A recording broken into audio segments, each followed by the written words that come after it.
కడప జిల్లాలో కడప ఉక్కు సీమ హక్కు నినాదంతో ఉక్కు సాధన కోసం సిపిఎం పార్టీ ఆధ్వర్యంలో చేపట్టిన జీపు జాత కార్యక్రమం జమ్మలమడుగు పట్టణానికి చేరుకుంది. ముఖ్య అతిథులుగా మాజీ ఎమ్మెల్సీ గేయానంద్, రాష్ట్ర కార్యదర్శి ప్రభాకర్ రెడ్డి, డివైఎఫ్ఐ రాష్ట్ర కార్యదర్శి రామన్న హాజరయ్యారు. ఆంధ్రప్రగతి గ్రామీణ బ్యాంకు ప్రధాన కార్యాలయాన్ని కడప నుండి తరలివచ్చిందని గేయానంద్ అన్నారు. కేంద్ర ప్రభుత్వం ఇచ్చిన మాట ప్రకారం కడప జిల్లాలో ఉక్కు పరిశ్రమ ఏర్పాటు చేసి ఉంటే నిరుద్యోగులకు ఉపాధి అవకాశాలు లభించేవని గేయానంద్ కొనియాడారు.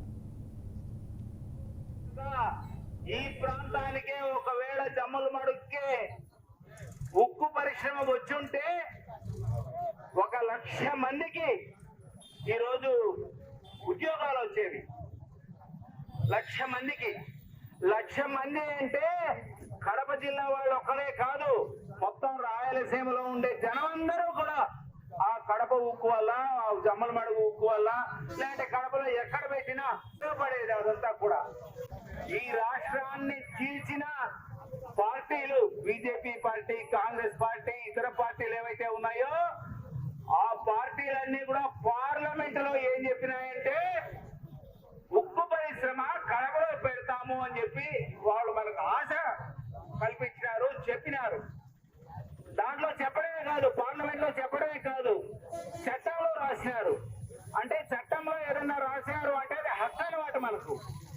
అంటే మనకు ఉక్కు పరిశ్రమ ఇక్కడ రావడం అనేది ఎవరో దయాదాక్షిణ్యాలో లేకుంటే భిక్షమో కాదు, అది మన హక్కు.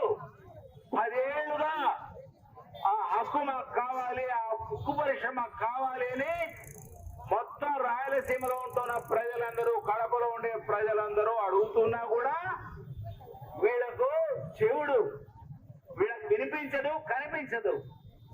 అందుకే ఈరోజు సిపిఎం పార్టీ ఆధ్వర్యంలో వాళ్ళ రాష్ట్ర మహాసభ నెల్లూరులో జరుగుతూ ఉంటే కడప ఉక్కు వాయిస్ ను మొత్తం అంతా వినిపించడానికి ఒక యాత్ర పెట్టుకొని వాళ్ళు వెళ్తూ ఉన్నారు.